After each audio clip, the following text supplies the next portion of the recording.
All right, let's see if we are live and streaming on these different platforms as it connects. Should be on Facebook and YouTube, which will be great. Welcome, everybody. Good to see you. We're going to get started here in just a second. In the comments section, just give us a hi. Let us know where you're joining from. And we'd love to hear if you can hear us. Some of you guys know this. Some of you have been on these live streams before. I think I went 45 minutes one time by myself, just a monologue, where there was no sound on the other side. Surely someone would have commented, "We can't hear you now." We got nothing for a while, and of course, people were in and out, so you see the number going up or down or whatever, and then Zero I guess people. I guess people just had it on and thought maybe there was something wrong with their sound, or I don't know. But Oh anyway, my good to God. see you guys if you're joining. Great. Tom says, I hear you. Amazing. We love that. And we're gonna have Libby share some of her story today, how as a top realtor she went from burned out and empty to thriving and at peace. And of course there's a lot more to that story and a lot of that journey. But Libby, why don't we go ahead and get started? And I'll just authentically say, hey, tell people about who you are, where you are, and then we'll go from there. Yeah, so my name's Libby. Nice to see everyone. I live in Arlington, Virginia, so right outside DC. I grew up in Great Falls, so born and raised in Northern Virginia, similar to TJ. I work in real estate now, but I worked in consulting prior, insurance, so I've done quite a few industries before I landed into real estate. But yeah, that's me. I mean, just where I live, I guess.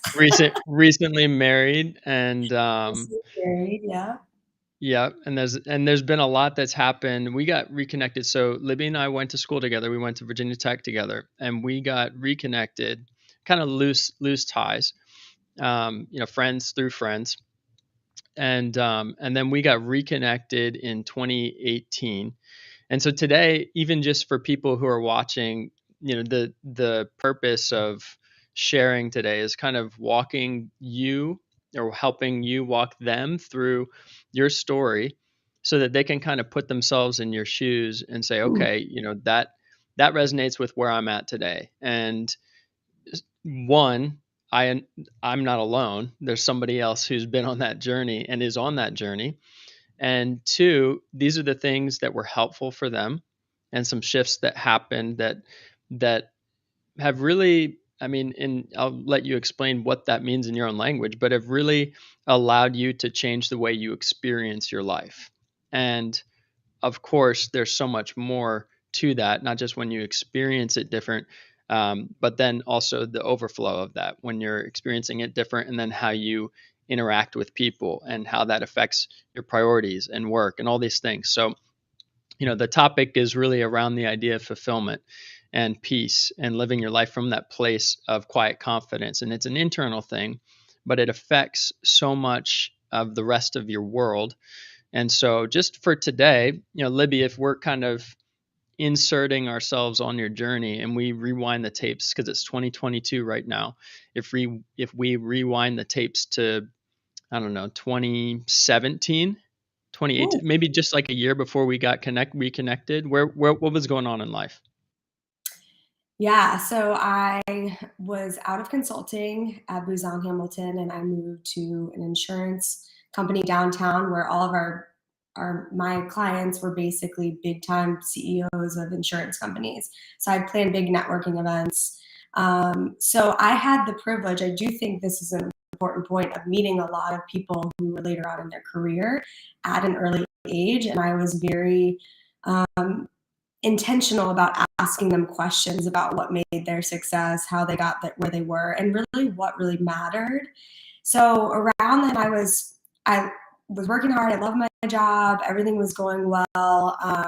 There was some internal stuff going on in my company that I wasn't really vibing with. But again, I think what stuck out in that time of my life was talking to CEOs. They always came back to, relationships. And a lot of them weren't drinking anymore because they've gotten out of that. A lot of them were focused on their health. And I was like, oh, interesting. Like, I guess you can't just like do everything you want to do when you want to do it when it feels good and be successful. So that was when I was first kind of getting a hint of like, okay, relationships really matter, and it's not about grinding and doing the most work to get you to the top.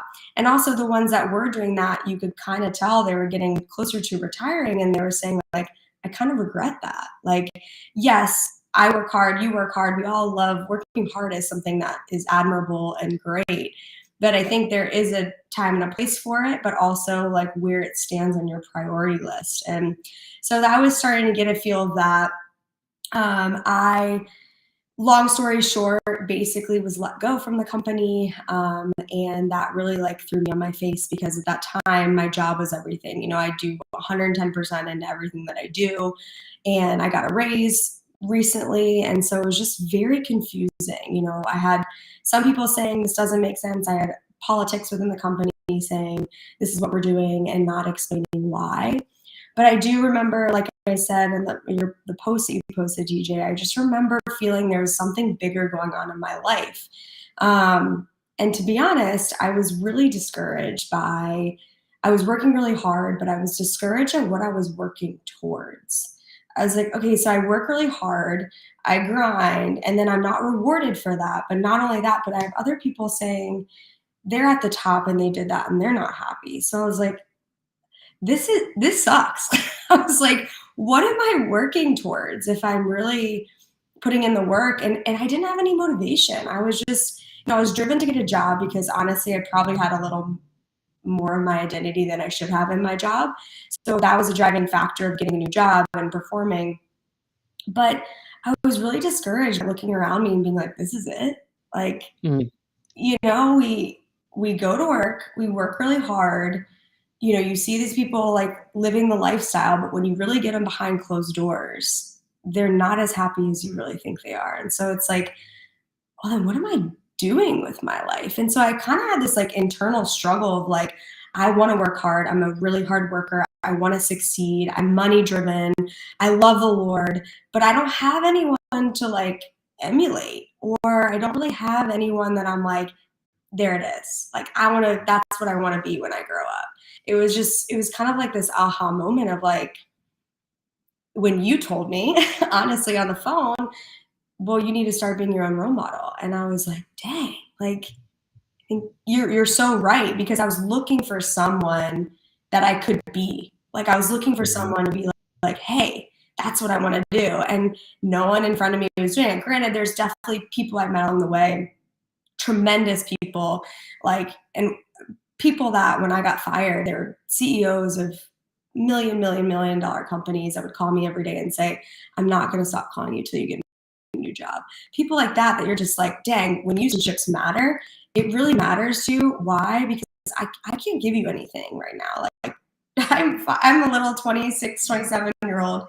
Like, it felt very authentic because I couldn't offer them a new promotion or something back. It was genuinely like, I want to see you succeed, because they probably had people before them do that for them.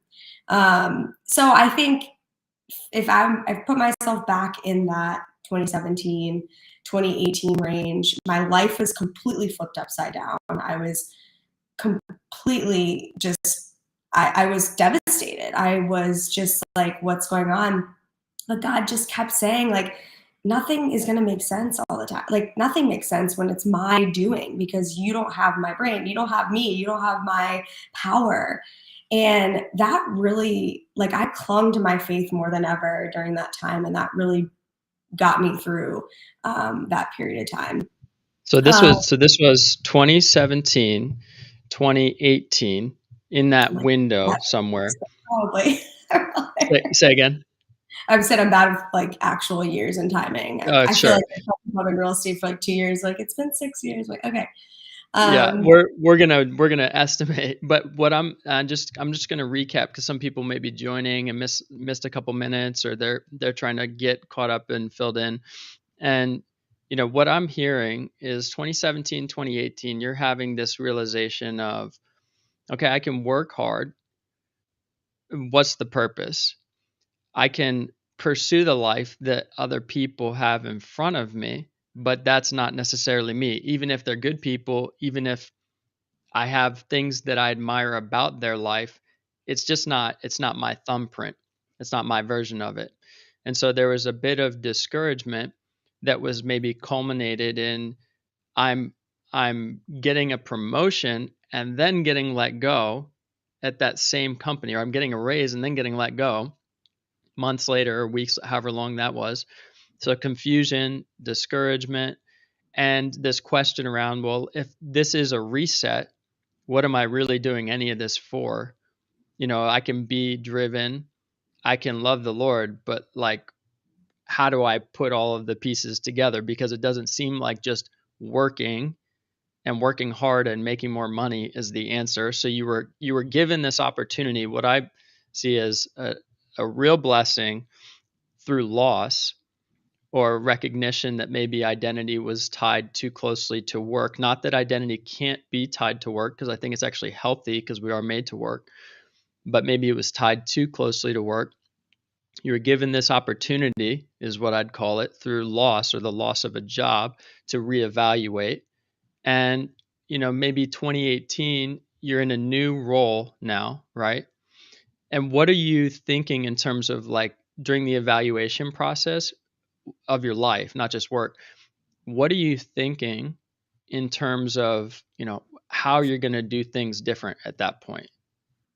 Well, I remember like this is when you really came in. So when all this was happening and I didn't have anyone around me to really what I was looking for in life, you started posting about leaving Wall Street. I was like, okay, so he has that background in business and also like exploring your faith through this. Like, what am I doing? Like, we kind of were on that similar journey together, which I think was really powerful timing in that. And so when I started my new job in real estate, you were there for that foundation to be like, hey, what do you want this your life to look like?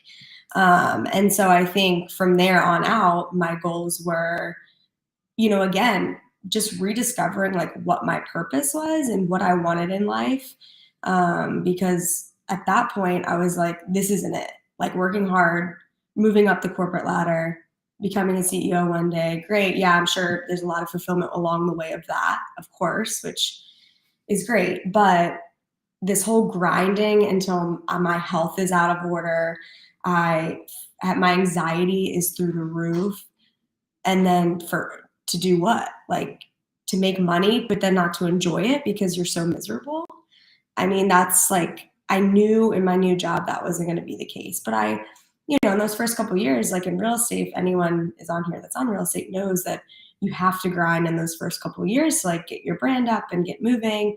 And I was able to do that, but I had you as accountability. And I think the shift in my life is the biggest thing across the board. That's the best thing that's ever happened to me is having you as accountability and other people as accountability in my life. I knew that Libby couldn't do it on my own, with God's help, of course, but I need my personality. I need accountability. I'm a dreamer. I want to do big things, but then it's like, it wouldn't go pen to paper. It would just be like a dream. So I think that's where the shift was of like accountability, but then also you pointing me to my truth. I think a lot of us, and after I posted that post about, letting other people's words really like define us and have a huge influence on us, so many people reach out to me and were like, wow, like this really hit on random people I've never talked to. But I think a lot of people are harboring these words that someone has said that made it a part of their identity, and then they're moving forward using that as their anchor of who they are, and that's just not true. It's almost like I had to like throw off the shackles along the way of like and you pointed me to truth. Like my work isn't my identity, however, like you said, it's a part of it, but that's not who God made me to be. God made me to be a great realtor and but have all these other facets to my life, not just work, work, work. And so I think with the accountability of you coming in and me being like, hey, someone did this, or this is how I'm feeling, you'd be like, well, what does God say about that? Or what is the truth about you? And I remember we went through things that people said about me. And you were like, well, is that true about you? And he was like, well, then it's not true about you. So let it go. Why are you thinking about it? And I was like, huh, so easy. But so like, I mean, not easy, but like so basic that I remember I was sitting in a cubicle. I'll never forget that conversation. I had my pen and paper. I was in like a telephone booth in my old office. And it was just this like aha moment of like, why am I letting these people rule my life when they don't at all? And I'm like not even on their mind anymore, probably, you know? So it's like, I think a lot of people are lacking confidence because of that when they just need to be surrounded by truth and reminded that that's not your truth.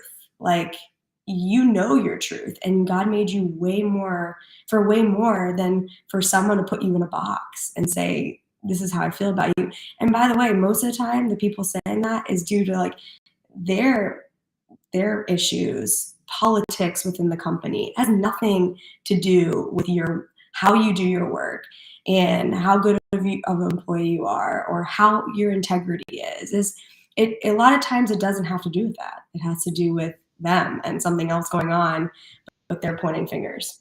Yeah. So what I'm hearing too is you're recognizing in that whole process, you described it as shackles. What's happening is you're identifying lies that you've believed about yourself, which is lies you've believed in your identity. And when those lies are identified and you're able to break agreement with them and replace them with truth, the truth sets you free. And in those conversations, I even remember during boot camp and during other calls, I remember, it's pointing you to scripture and saying, this is the truth. It's your choice to believe that you're made in the image of God. And so God has an image that you need to understand, a character about him. And I really believe that when we understand more about um, who God is, we discover more about who we are because we're made in the image of God.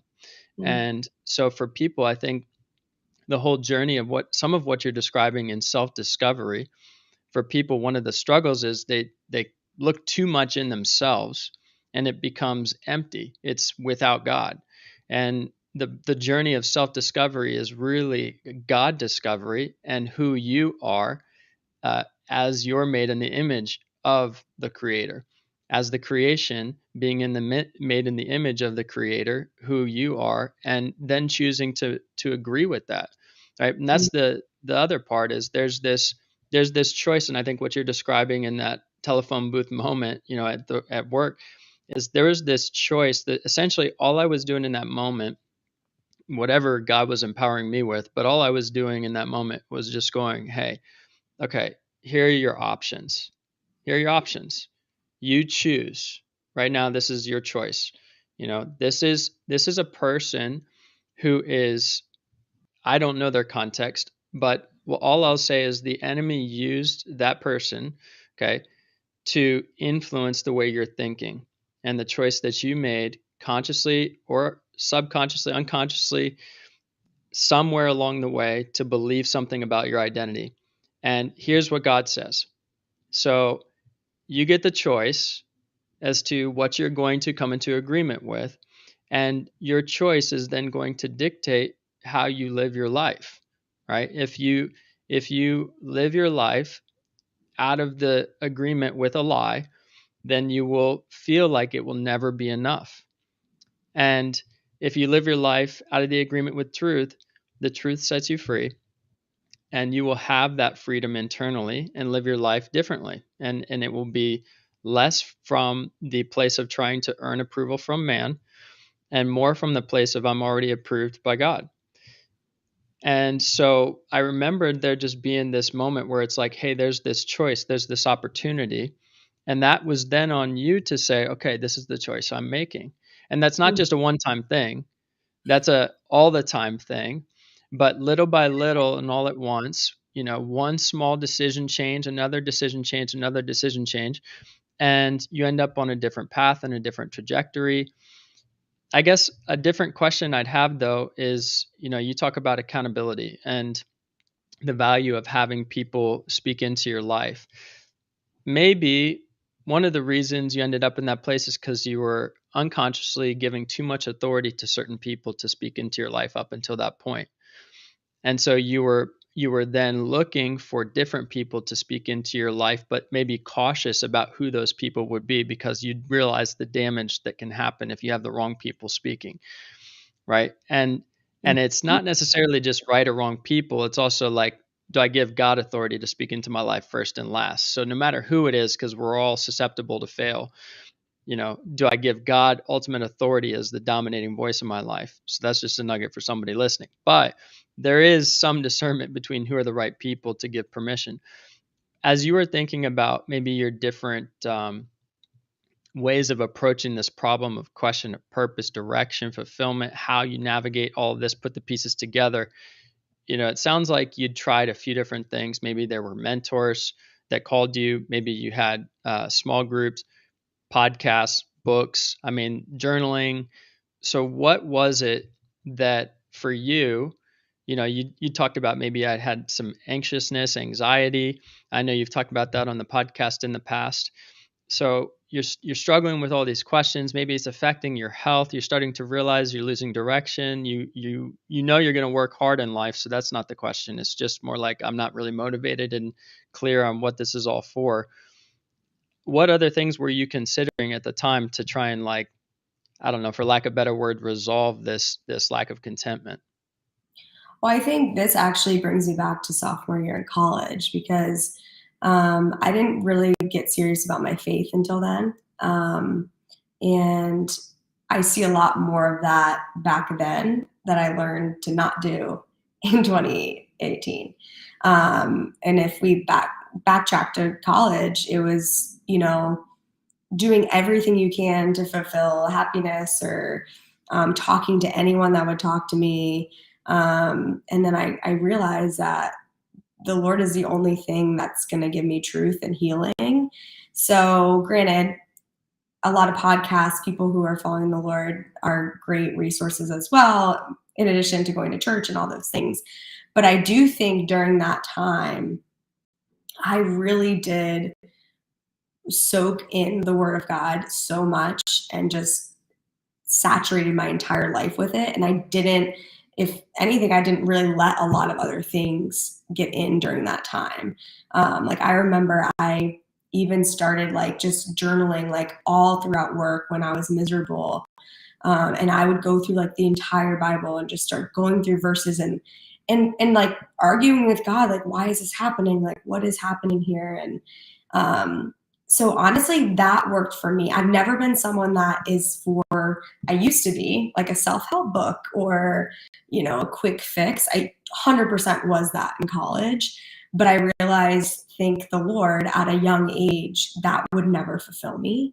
And I think our society is so inundated with so much stuff. Like, even me, like, yeah, I love a good Instagram. I love a good, trash TV show all the time. But where I get my advice and where I get accountability from has changed drastically from when I was back then because I did that before. I would go to podcasts, self help books, anything and everything just to make me feel better. I just wanted a quick fix to feel better. And the Lord brought me to my knees and was like, you need to make me the Lord of your life and you will have peace. But until you make all these other things the Lord of your life, you will constantly be scrambling around until the day you die, trying to find that peace that is just waiting for you right here. And the second I gave my life to the Lord, that's when that happened. And yes, there's been the ups and downs, and I still had anxiety. I suffered from severe anxiety in college, which a lot of people would be like, "What? Like you were the SGA president, all this stuff." And I was like, people are fighting such internal battles that you have no idea about. And I think I'm so glad I started being vocal about it because the second I opened my mouth, people in the room were like, me too, me too. Like, so I think during that time, to go back to a long way to your question, is like I really saturated myself in the word. I talked to pastors, I talked to mentors, I talked to therapists, but they were Christian therapists.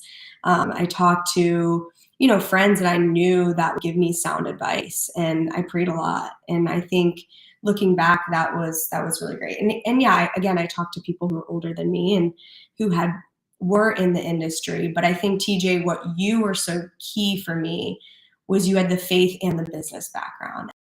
And I'd go to my pastor, but he dynamics, or I'd go to my friend who, was a missionary but wouldn't understand, the dynamics, and other, people bring different aspects to different areas where you worked on Wall Street, you were grinding, you knew that environment, you were around top CEOs, you were around people that, you had that background mixed with the faith.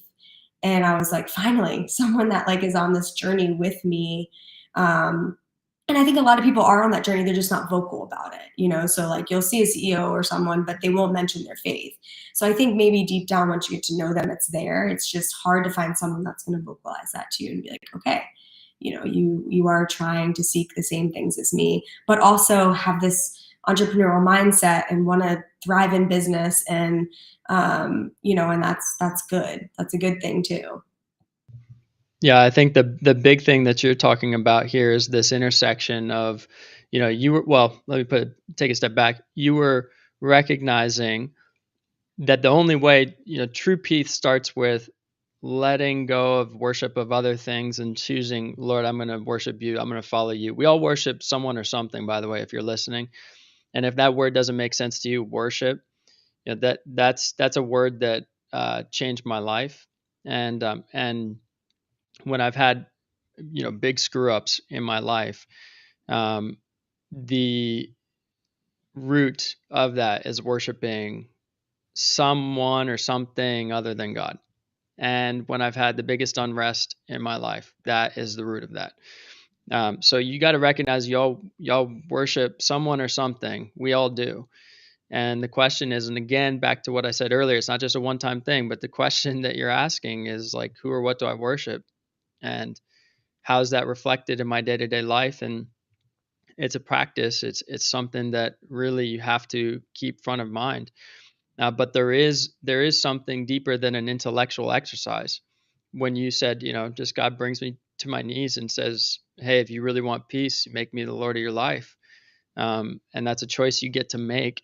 He's a gentleman in that way. He gives us the choice, but it is a true decision that happens in your heart, not just intellectually. It's a Mhm. decision that happens in your heart, and so it's a powerful testimony when you're able to go back to that place and say, you know what, I was looking for answers in all these other places, but ultimately God brought me back to Him. And then on that journey, though, that's the foundation. Okay, Lord, I give you my life. And on that journey, though, you still experience, that years later now, you're in that place at work going, but purpose, direction, fulfillment still missing. How does all this work? God, I trust you. I believe in you, but something's not clicking. So, what was it that maybe in some of our first conversations, because you talk with a bunch of different people, what started clicking for you that wasn't clicking before? I think just a shift in like what I wanted my life to look like long term. Like instead of like looking to the leaders of my companies and seeing they're just frantically running around, and they never see their families, or there's no peace. And I was like, I don't want that. So what do I want? And so I think the shift started happening of like, what is it that I want? And I think the biggest thing was peace. Like we all want peace, right? Like people chase money because they think it's going to give them happiness, which gives them peace. But really, when you do that, it's not going to fulfill you. But people have been saying this a long time, but everyone, including myself, I heard that to like beaten in my head because I went to church and in and out of small groups, and I still was like, but I want it, but I want money. And I think the shift just happened of like, you got, especially when you get to a certain point where you're like, okay, I never thought I would get to this point in my career. And then you're like, but I feel the same exact that I did when I was making X in the start of my career. So I think that also was a gift to me to realize too, like, what are we chasing? Like, what's the point?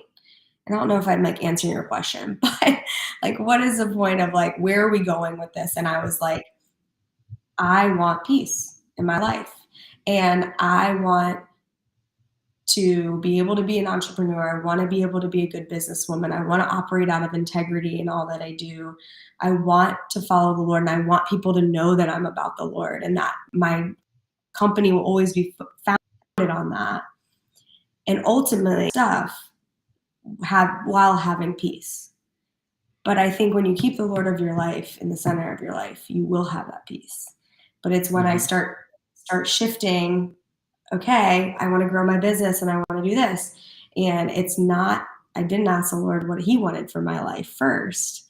That's when those Hmm. shifts start to happen where I start to get that anxiety again. I start to fall out of my perspective. And I start to try to be the Lord of my life again, which we all know never works. So, um, So that's yeah. the key for me. I got a couple things from that. One is there is intentionality about the person you're becoming. And we talk about this in boot camp often. It's one of the first things you talk about. It's version 2.0 of who you are. And biggest mistakes in my life have happened when I lose sight of who I'm becoming. And when you choose, you say, Lord, you made me, you in your original design. I was born in a broken world, but I'm being restored into my original design. It's a crazy concept. There's an original design God had in mind. We're born in brokenness right now in this world that we live in, but we're being restored into that original design. And so, as a part of that restoration process, Libby's talking about the original design is you were made to be a person of peace.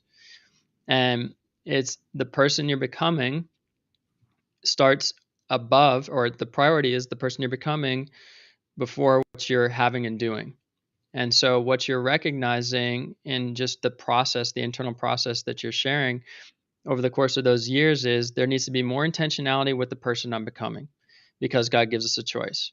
And so, when I'm becoming that person of peace and I operate from that place and I'm filtering my decisions through the lens of the person I'm becoming, well, then it's not just about being a top performing realtor, it's about being a person of peace who is in the real estate industry, Mm-hmm. and how that person engages with those people changes because you're prioritizing the quality of the person that you're becoming. And so now it's like, well, that decision changes because that is not a decision out of a place of peace. That is a decision out of a place of anxiousness. And it's not healthy. It's not the person I'm going to be. Or I'm not going to fulfill every commitment people ask of me because that is not a decision out of the place of peace. And so the practicality of it is very much a factor when it comes to the application of how you live this out.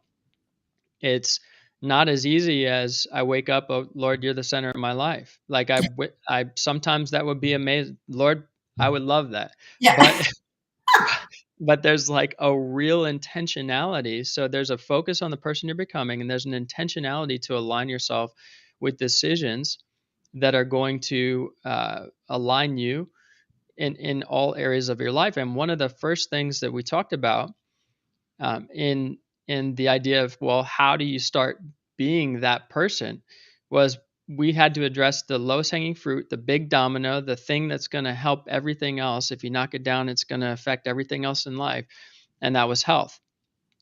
And we talked about how health has got to be the foundation. It is the foundation. I just put a post up yesterday, something about I've gone through many quiet crises in my life, but I think there's really three things that people can learn from my experiences.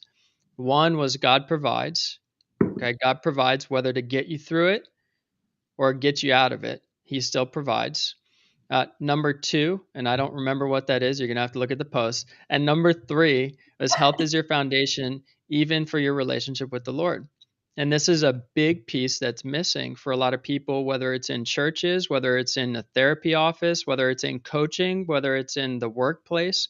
Because one, there's a lot of people who are working in toxic work environments, period, and there's a real confusion around priorities, and so that trickles down. Culture's caught, not taught, and so people watch others like you've been describing this whole time, and they say that's not for me, or they just buy into it unconsciously, and then they end up kind of confused about why things are not working in their life, why they've lost motivation, purpose, peace, all these things. And it's like, well, health kind of got thrown out the window because there was a lack of clarity around priorities. People didn't model it healthy, how to work well, and how to not strive for whatever it is that they were going for. And so then you have a bunch of people following them, and then they live and work the same way. And so when we started talking, I remember, okay, so there's clarity around I need to be intentional about the person I'm becoming. Actions are going to have to come into alignment, and you've mentioned the word accountability. So I need some accountability on, like, these are the things I say I'm going to do. Let's follow through on that. But, as far as the health journey for you, and even just maybe the first, I don't know, recognition that would have to be a priority, was that something that you maybe had reservation about initially, when we started talking about health, or was it like, that makes so much sense? I think I've always, like, growing up, I played sports, so I was always active, but in college I wasn't, but I was fine. Like, I could eat whatever I wanted, do whatever I wanted, and I think it wasn't until my body was just like, we're done here. And it started I was so tired and I couldn't do anything, my brain fog. I think until I had consequences, I didn't realize it had such a huge impact on my life. And now that I am, like, every day in the process of healing my body, it's insane. Like, how you wake when I'm the healthiest, you wake up with, like, a motivation and, like, excitement about life that is, like, you want to bottle it up because you go through so much of life, like, oh, alarm clock snooze, like, another day. Like, I feel like so many people are just, like, dragging. And some days I am too. Like, I'm not perfect all the time, but I think until I tried everything to be like, health isn't it.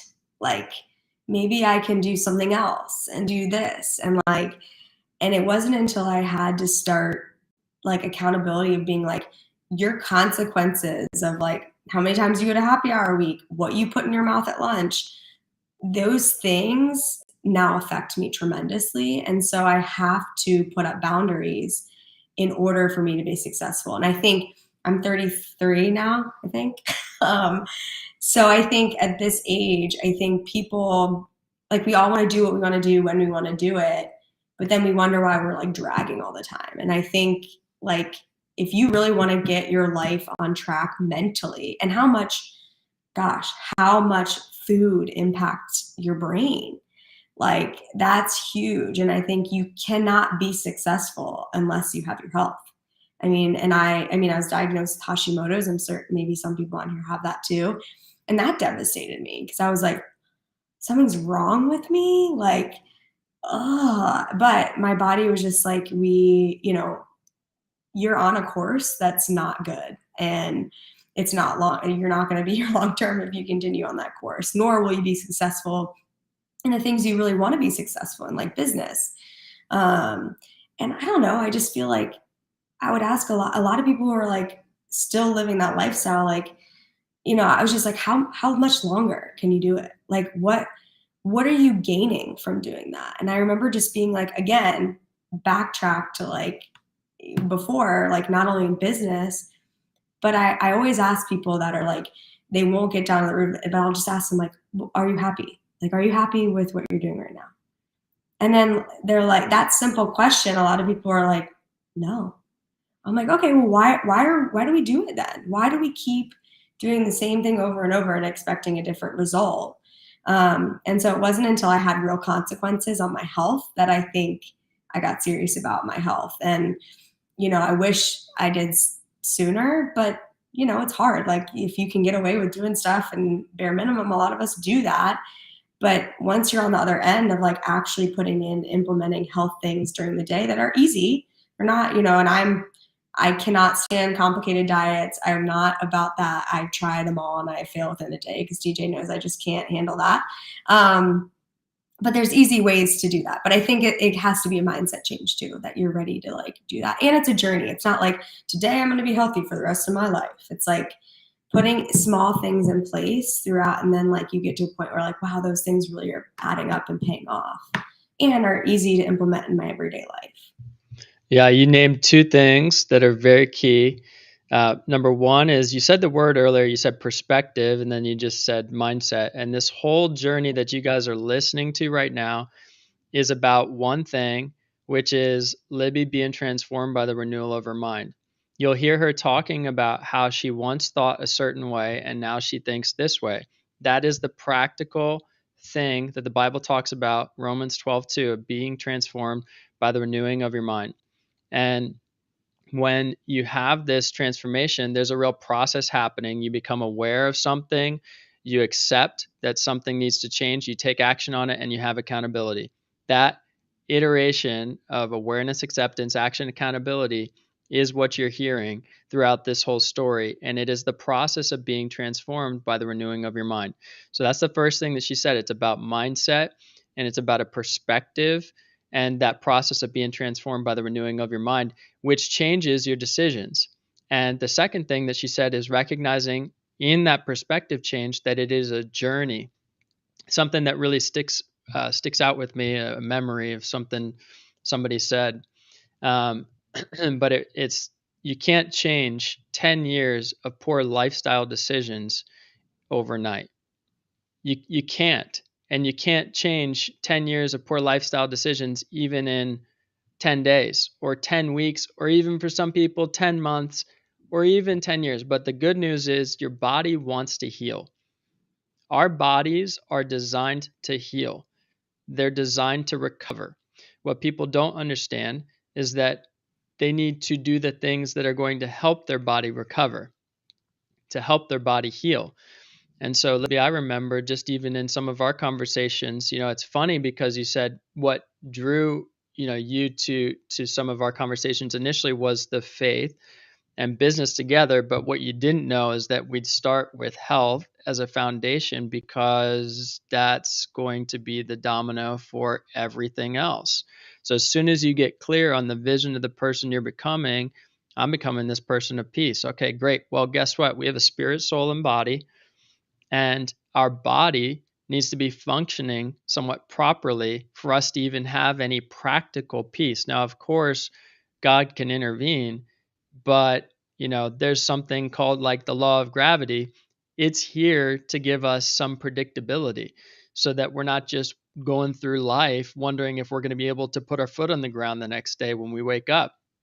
The same is true with our bodies. We are given a body with a particular design that gives us some predictability of, oh, yeah, when I eat, I'm going to have to go to the bathroom. Like, that's what happens. This is how my body functions. Oh, yeah, when I sleep, there are things that are happening naturally that are even, for our mindset, washing away toxic proteins when I get quality sleep. And that is washing away toxic thinking because thoughts are actually proteins in our brain. Crazy. God's done this.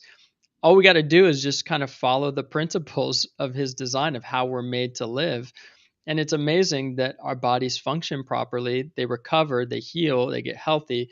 But we have to, especially in our world today, we have to prioritize it and have, back to that word earlier, intentionality. We have to have intentionality. And so what Libby's sharing is, the mindset is really key, and putting yourself on the path of a journey, not just like a one night, one day, one week, 1 month, 1 year thing.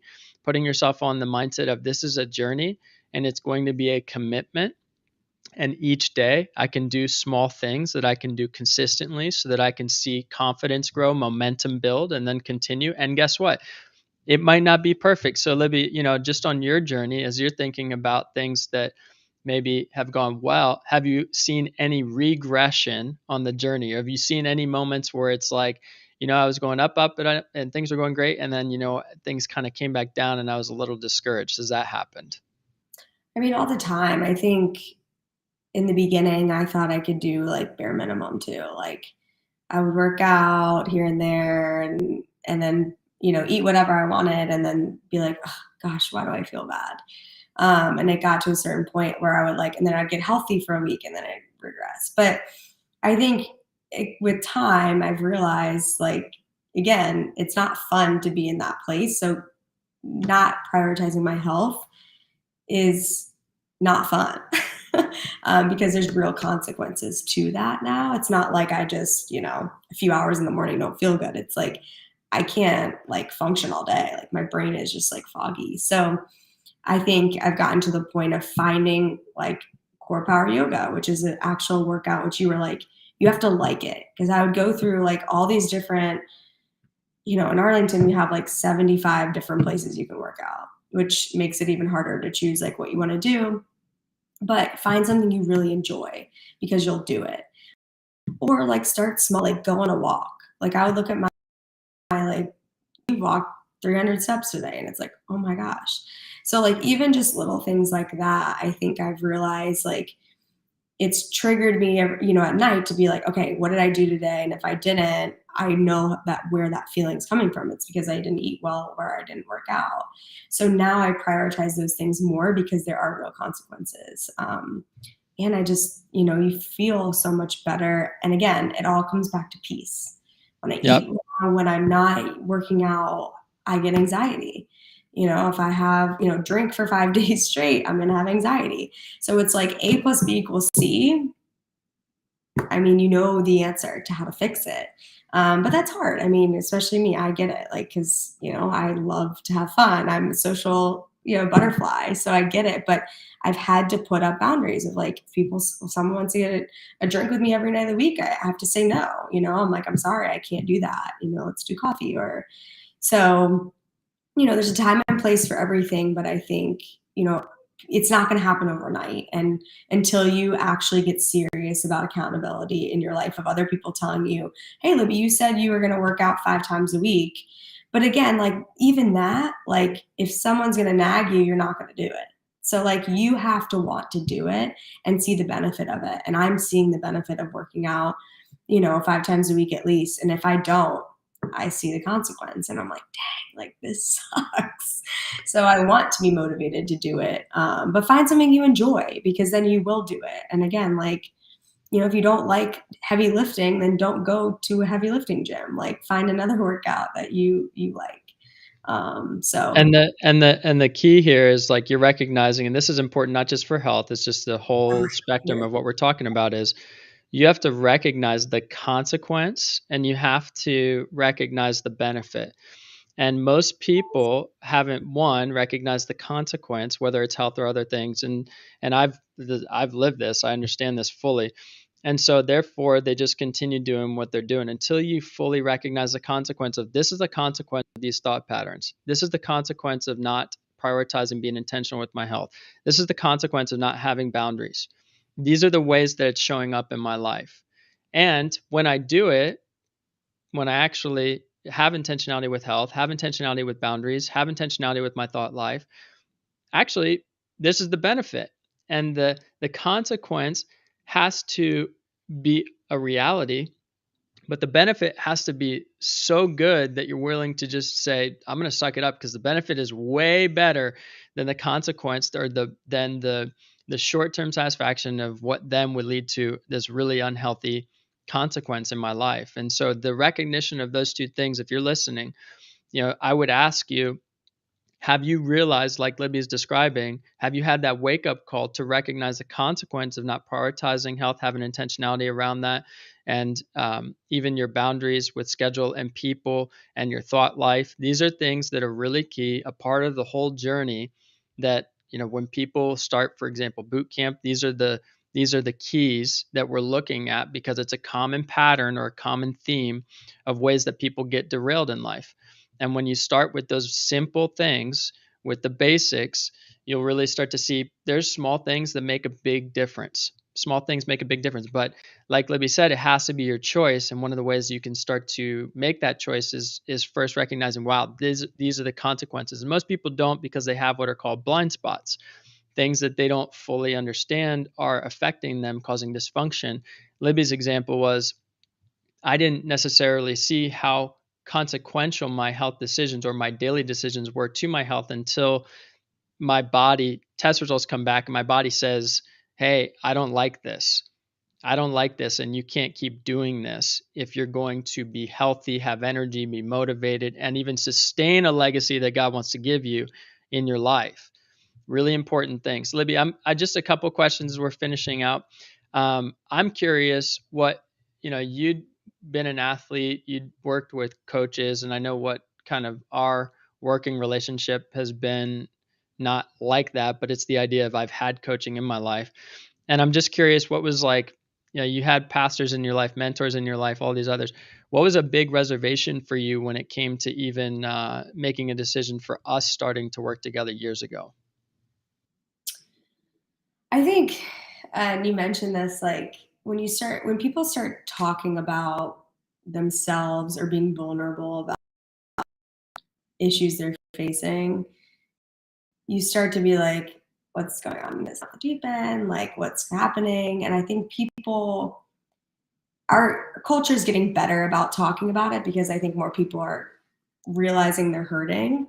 Um, but I And you're think in the talking beginning, about when I was going through awakening, my awakening is starting to share more of that journey, like, hey, this is what's going on in my head, my heart, all these things online. right before Hmm. I had the awakening that I needed someone, but I think like a lot of people are like, they don't prioritize their themselves. Like everyone, they'll go to like one talk about, time management or something like that. And they'll think like, I'm going to, I'm going to buy a little planner and be the best time manager on the earth. And it's like, that's not how life works. And like, you have to want to put in the work. And so I think like, I don't know, like explain your question again. Sorry, I'm off topic. Yeah. Well, I think you got two things in there that I'm pulling out, but yeah, the question was, what was the big reservation Oh, oh. when, yeah, when we before we started even working, before we got reconnected, and you're like, "Hey, TJ, what are you doing?" Um, like, what was a big reservation for you before that conversation? Yeah, I think it comes down to like not making yourself a priority and like not making, your personal journey a priority. I think like we like put work ahead of everything and we're like, well, I don't have time to focus on myself because I have this job that takes up X time. But what you don't realize is you can't do that job unless you prioritize yourself. So, and if you don't realize that now, you will realize it at one point. So like it's just a matter of time. The people that you see that are grinding that say they're happy, like really sit them down. And I'm not sure that's the case. Maybe they are. I don't know. But I think, yeah, I think the reservation was like coaching is always like, what? Like, I don't need that. Like, even therapy, some people are weird about, but at least they're like, well, therapy, I get. Like, that's something that's a profession. But like coaching, no way. But to have someone in your life that's outside of your circle, it's great that you're not like my best friend and here and like, or my boss or my brother, someone outside of the circle that you are in all the time is also really, really important to help you with truth and help you, just talk through things. I mean, there's a reason why therapy works. It's because we get in our heads. Like we're so in our heads that Satan loves that. He loves when we keep it to ourselves. And I think people just, once you talk about it, you're like, okay, great. Like, you're right. That's not true about me.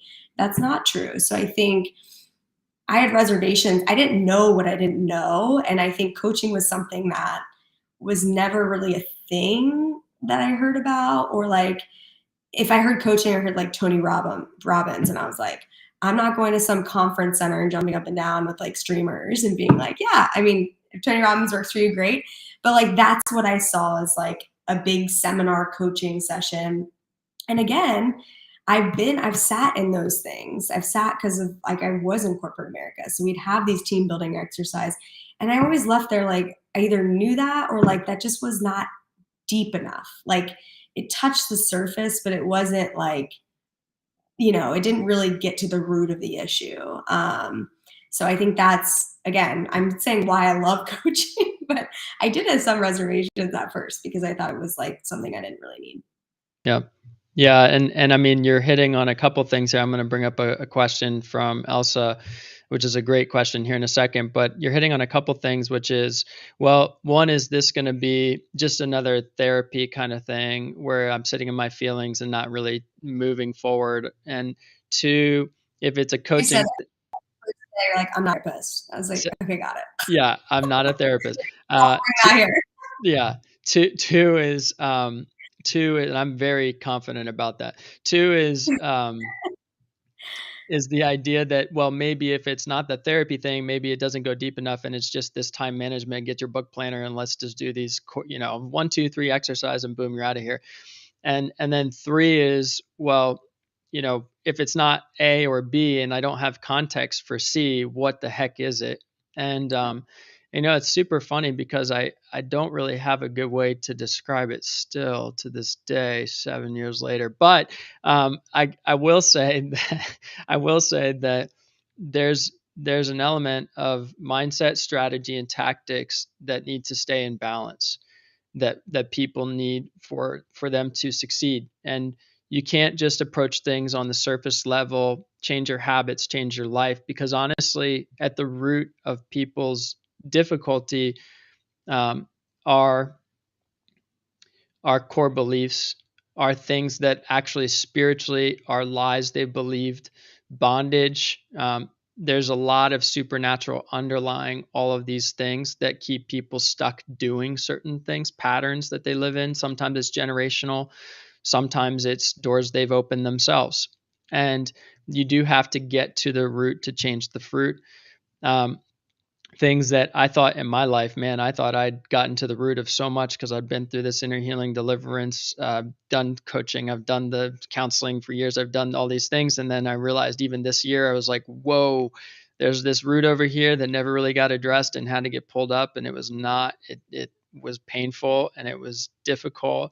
And God made it happen, but it was, there's always something, is what I'm trying to say. We're in that process of growing, healing, changing, and growing. And I think we all need those people who are on the journey with us, just in different capacities. And for some people, coaching is a thing that is really beneficial because it's a different capacity than what they've ever had, and whatever they've had isn't really working. And so that is kind of how I would summarize that. I have a question here from Elsa, though, because I think this hits home at what you were describing as maybe one of your own reservations, which was not even like coaching itself. It was your own reservation of, can I do this for myself? And she's sharing, saying, I find it hard sometimes to balance the need to make yourself a priority and the feeling of being self-absorbed. A lot of people have this one. Okay, especially because the people we're attracting, people watching, listening, they're givers. They give of themselves. They're generous. So it's the idea of like, am I selfish if I'm prioritizing myself? Is this a feeling you've had, Libby, or not at all? Definitely a feeling. I would say it comes in seasons though. And if you're not healthy, you're not going to be a good giver either.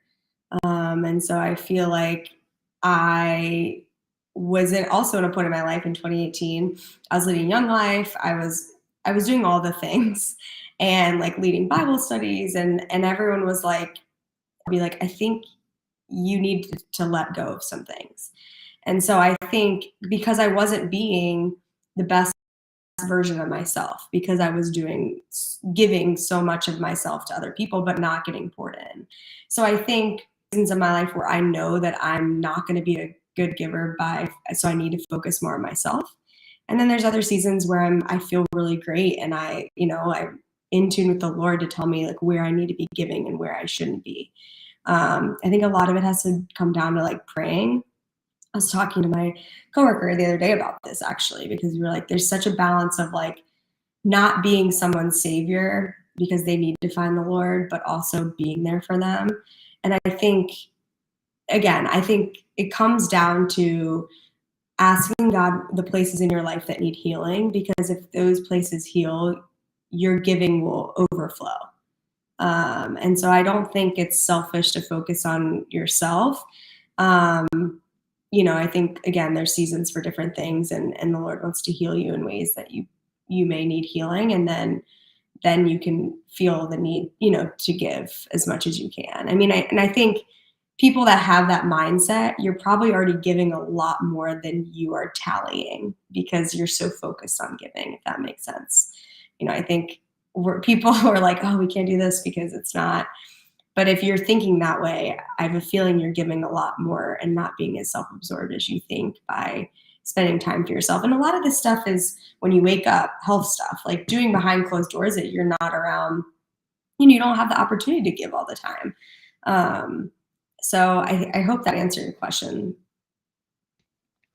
I think there's definitely a healthy sense of checking yourself when it comes to, am I being self absorbed or am I just prioritizing myself? But I would say this, if I add on to what Libby's suggesting, it's understand your propensity. If your propensity is to give and give and give and give and give, okay, and Elsa says, yes, thank you. If your propensity is to give and give and give and give, then recognize you might need to bring some intentionality to prioritizing yourself. If prioritizing yourself is your propensity, then you might need to bring some intentionality to giving of yourself a little bit more often. But what people don't really have awareness around, again, back to the consequence, is like, well, what's the consequence of living a boundaryless life? Mm, Pretty significant. But you probably have some blind spots that you aren't able to see because you can't read the label from the inside of the jar. And that's where getting perspective, having people who've been on that journey around you saying, hey, I've seen this before. Let me ask you some questions, see if you see what I see. That's where that can be really beneficial, because once you get that aha moment, you start to see, okay, maybe I need to change something. And then you're able to start making the shifts necessary to change and experience the difference of change. And you go, wow, I can't believe I've lived my life any other way. One description I've used in the past, or one story, is going to the chiropractor for the first time. And I remember walking out of there, and I played sports most of my life, and so and physical contact sports, so my spine was probably all out of whack.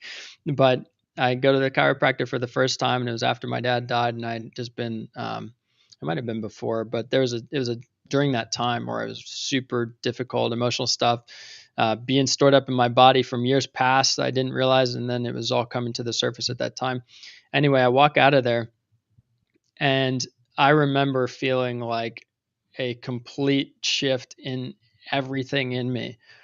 And I remember thinking to myself, and I could go in on, maybe some awareness around chiropractic care and maybe places you don't go for that spiritual background. Anyway, but I remember leaving there. I'm talking pure functional chiropractic care, adjusting your spine. And I remember leaving that going, I cannot believe I lived so misaligned for so much of my life. mm, This feels amazing. How could I have lived any other way? And I think most people, if you're asking the question, am I too self absorbed if I prioritize myself? You're probably not prioritizing yourself enough. Just, just fact. Like, you're probably not. And you might have to experiment to test that, to see if actually you've been living in a misaligned kind of state where your way of thinking is not aligned with God's way of thinking even about you. And therefore your body's telling you, because your health is suffering, your relationships are telling you, your career is telling you. I mean, you can look at all these different things in your life, and Libby's alluded to them in different ways today. But you can look at all these different things in your life, and you can see them as problems, or you can see them as signals, right? And Libby's talked about it with her health. My body was telling me something. My body was telling me something. It was a signal. It was not a conclusion, right? And we can look at these things in our lives. Maybe the example of Libby's story today. Hey, I got a raise and then I got let go, and this was confusing, but it was a signal. The Lord was telling me something, using that situation to tell me something. And from that place, over the course of years, she's able to make changes, not just to how she lives her life, but primarily the first thing, which is her perspective about her life, and allowing the Lord to come in and start that, or I'd say continue that process of being transformed by the renewing of your mind. So yeah, just some little nuggets for you guys. Libby, I'm curious if you were to kind of think back over the last, I don't know, like 4 years or so, if you were to think back and before we end, guys, if you have any more questions, feel free to post those in the chat. But if you were to think back and think about maybe like three measurable things you've seen change as you've been going through that process of being transformed by the renewing of your mind from burned out and empty to thriving internally at peace and navigating that journey, understanding it's not a straight line. It is very much up and down, but largely upward trajectory. What are like one, two, three things that you've seen change as a result of some of the changes you've made? I think mentally, I was living at an anxiety level of like here all the time. And now I live here, but I have peaks of those anxiety, but there's signals for me now that something's off. So I would say, I mean, I live in incredible more peace and more stability than I ever have in my life. And I don't, I feel like, again, I mean, I work in real estate too. So every day I'm like hit with different brilliant perspectives about life. But I think I've calloused to, I'm still like empathetic. I'm not hard, but I do think I'm just less, what's that word? Permeable. I never was good at like English. Um, like I'm less, I don't let things absorb as much as I would before. Like someone would say something and it would linger with me all day. And now I'm like, okay, like that's cool that you think that way. And I'm not perfect. Like, of course, I'm not a robot. Things hurt my feelings, but so don't be mean to me. Just kidding. But I would say like that, especially my mental state, I didn't realize how much anxiety I was living with on a daily basis until I got more healthy. And I'm like, and I realized like, I tell TJ, I'm like, I've forgotten to take my medicine for like a year. Like, yes, that's a good sign that I don't really have that anxiety anymore. So, and there's different seasons of my life that are different, but, and I think just consistency. I mean, my life is, I am the least consistent person you would ever meet 7 years ago. Like, I'm the type of person that if someone came to my door and was like, let's go run a mile and then let's go to a bar and then someone called me and was like, let's just, I'd say yes to everything. Like I was just like, flapping my wings all over, doing whatever. And there was a certain point in my life where I could do that and be relatively fine. But as I've gotten older, you just can't. And so I think I know when I wake up, like I have to do X, Y, and Z. I have to work out. I have to, if I have something throughout the day that's going to take up my energy, I need to block off the other parts of my day. And some days I can do all of it, but I think I just have more consistency and control over my schedule and my feelings because I know what I need and what I don't need. And I know when to say no. I think like a lot of people get or like can't say no, and I'm getting very good at it. Maybe too good. I don't know. So like another thing that's shifted, is that what you're looking for? Like since 2017? Yeah, so you've yeah, just in that journey, you've really talked about having more authority over your mind. Things aren't affecting you as much, and there's practical peace in your life. Consistency. I've got a weird hand thing going on here because I'm trying not to. Consistency. Number. uh, Consistency over how you're addressing your day, your priorities. Sounds like there's better management of how you handle yourself, how you handle different things that are going on in your life, and being able to manage that. I'll put this up because just give a quick shout out to you, Libby. Oh, you're the best, Kelsey. And number three, if you're thinking about a measurable change over the last several years, what's the last thing you'd say has been a measurable change? I mean, inflammation in my body is definitely measurable. Um, Yeah, that is absolutely. I mean, even just quickly blood work, like, hey, come on, like that's amazing. The change had. amazing. And I look just back at pictures and like my face, like everything, I just look so like not there. Like it just wasn't good. I think, and again, and I think I'd ought to like, I have such more like peace, and freedom. And I think I looked back at our call notes from 2018 the other day and I started crying because it was like, it was I literally said, all I want is freedom. Like I feel so trapped in everything that I'm doing in my job and everything. Like I'm just letting everyone around me dictate my life and I can't let it go. Like it's just all consuming. And I feel like measurable, like I do have freedom. I mean, you can't like say like A plus B, but if I woke up every day and tracked like my anxiety and where my mental state was every day, I mean, it would be light years difference from back in 2018. And again, I didn't know how much I was harboring until I did get healthier. And I don't think a lot of people will understand like what you're saying about like, wow, I don't know how I've lived like this for so long.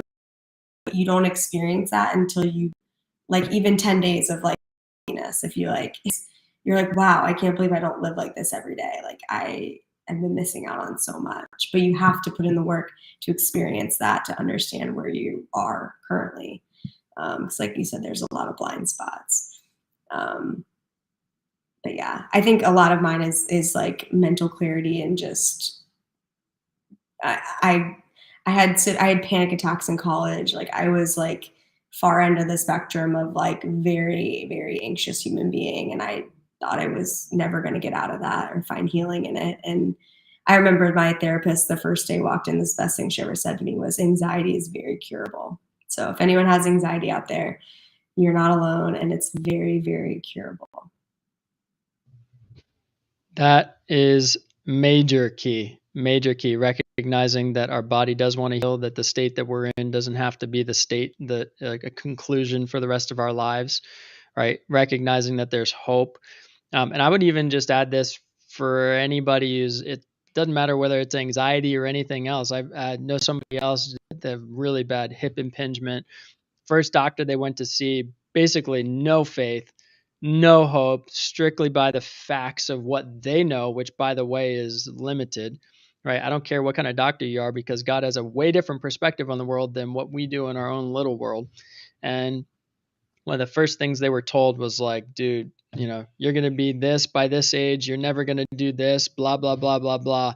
And if you're ever having an encounter with anybody who ever tells you those things, whether it's in the medical field, whether it's in a therapy office, whether it's a coach, whether it's a friend, a mentor, whatever, I would say the first thing is check yourself, because if you're allowing them to be the first and last authority in your life, you're worshiping somebody over God. And so, you got to really ask for the Lord's input on those things in your life. And I'll even just share a quick testimony myself. I was going through a health issue about a year ago, something that I thought would affect having kids, all of this. And it was an old injury from years ago that I already known what it was, but I was like, oh, this could really impact me. And I, just a number of reasons didn't want to address it. And I remember the Lord, I just before doctor, which was a big for me at the time. I remember the Lord. I just sat with him. It was like 2 a.m. and I was like, I don't want to know what a doctor is going to tell me. I want to know what's going on inside me. I want you to tell me. And literally pulled up scripture. I have to look it up. I don't have it off the top of my mind, but I just pulled up scripture out of like didn't know what I was opening up to when I was, opening up my Bible. And it said essentially that the body is wasting away, but inwardly we're being renewed day by day. And that gave me such peace that it didn't matter what anybody said to me. The Lord spoke to me. He showed me what was going on, and it didn't matter. Praise God, thank God, like things okay, but I didn't need to have an opinion for me to feel okay. I had the Lord's input, and that's what did it. Right? So I think even just, whether it happens to somebody sitting across the table from you or it happens you just with the Lord saying, hey, I want you to speak to me. If you're that person right now, and if that's, something that's on your mind, just know that his voice in your life, and I think if there's a theme throughout this whole conversation, his voice in your life has to be top priority. And Libby, I appreciate you so much for sharing and being authentic and vulnerable. I've just left a comment up here for people if you want to learn more about um, private coaching, and it is faith based. Obviously, just through this whole conversation, you'd realize that. But you can get there's some case studies on my website, so you can sign up for those, and you can connect with me if you're ever interested. We have boot camp starting again in 2023, so we're reserving those spots now. But Libby, like, incredible testimonies, not just testimony, incredible testimonies within your story today. Last thing before we go, anything that you would like to share if somebody is leaving here with one takeaway, one thing that they could take from your story? Nothing is worth your peace. So you taught me that, TJ, and you should definitely do TJ's coaching. He didn't tell me to say this, but it's changed my life. I wouldn't be where I am today without him pointing me to truth, and just God is using you in incredible, incredible ways to change the world for the better. So I'm so thankful that you crossed my path. Yeah, I would say nothing's worth peace, and if happy doing what you're doing now, I think um, if it's not working, then something has to change, and it's not going to change overnight. So, God has so much more for your life, and I'm a living proof of that. I didn't let one or two instances in my life hold me back from a huge world of life out there that God has for us. He's so much more powerful than a boss or a job or a sickness or anything that you are going to encounter. And once you see that, I mean, the world is a big place that God's ready to tackle with you. So, thanks for listening, and TJ, thanks for having me. You're incredible. Thank you for being here, guys. Thank you for attending. For those of you guys in the comment section, if you're watching the recording, feel free. You can afterwards, and I'll see it, and we can answer those questions. But you can reach out to Libby. You can find her on social media if you're doing real estate in Northern Virginia, Maryland. You can definitely reach out to her, Libby Bish. She's got just some very helpful educational content, but she's also hilarious. So quiet side hustle. She's a stand-up comedian on Instagram on the side, and you will enjoy having her on your feed. But Libby, thanks so much, and guys, we'll see you next time. All right, thanks.